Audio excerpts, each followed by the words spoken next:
5 December আমাদের কাজ ছিল দুর্গাপুর, তাই সকাল 9:30টার সময় আমরা বাড়ি থেকে বেরিয়ে পড়ি দুর্গাপুরের উদ্দেশ্যে।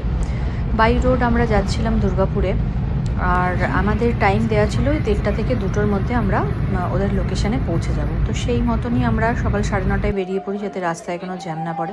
তো 1:30টার মধ্যে আমরা ফাইনালি লোকেশানে পৌঁছে যাই। গিয়ে দেখি ওখানে ব্রাইডের গায়ে হলুদ হচ্ছে, তো আমরা অন টাইম ছিলাম, কোনো প্রবলেম ছিল না।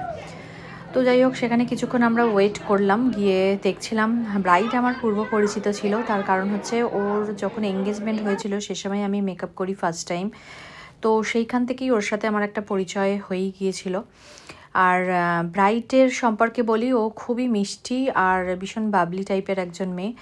আর খুবই ভালো, মানে ভালো বলতে মানে এই যে বিয়ের টেনশন তো ওর ভিতরে ছিল, কিন্তু তার সাথে এই যে হাসাহাসি করা, আমাদের সাথে গল্প করা, মানে এনভায়রনমেন্টটা এত ভালো ছিল, আমার কোথাও মনেই হচ্ছিল না যে আমি কোনো ক্লায়েন্টের কাজ করতে এসেছি।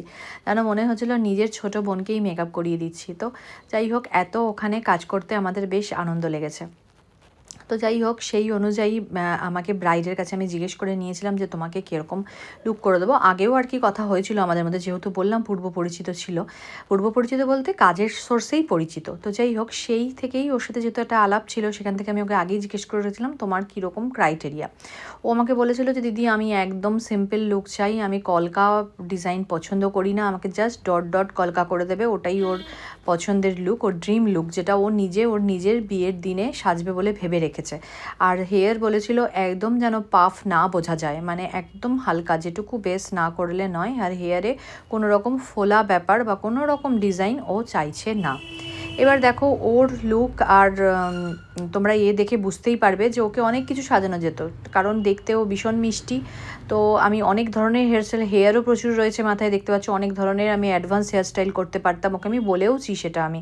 আর ফেসেও অনেক জায়গা, কলকাও অনেক রকম করা যেত, কিন্তু কথা হচ্ছে আমার ব্রাইডটি যে এই জিনিসটা চায়নি।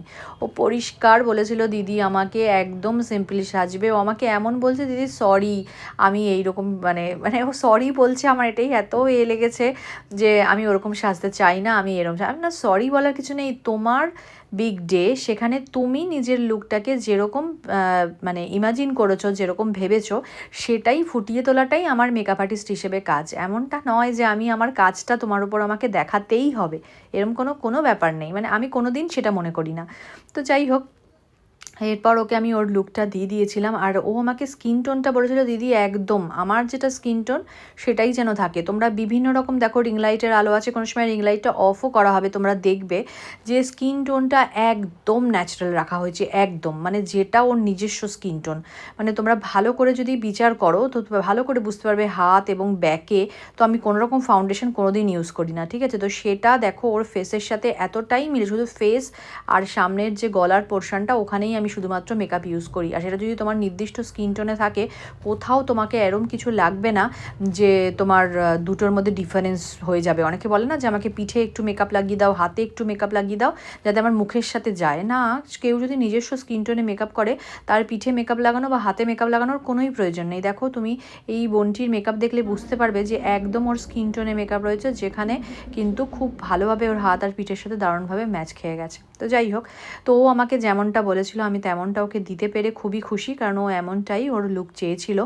আমি সেদিনকে তো কোনো রিভিউ নিতে পারিনি, কারণ সেদিনকে আমাদের প্রচণ্ড কাজের প্রেশার ছিল, কারণ এই ব্রাইড করার পরে আমাদের সেদিনকে 5টা পার্টি মেকআপ ছিল, আর আমার সাথে শুধু ছিল আমার একজন মাত্র স্টুডেন্ট। তো যাই হোক, আমরা ওই দুজন মিলেই পুরো কাজটা কমপ্লিট করেছি, তো অনেকটাই চ্যালেঞ্জিং ছিল। তো এখানে দেখো, দেখতে পাচ্ছ যে ও এত মানে সুন্দর পোজ দিচ্ছিল, মানে আমার খুবই ভালো লেগেছে, খুবই ভালো লেগেছে।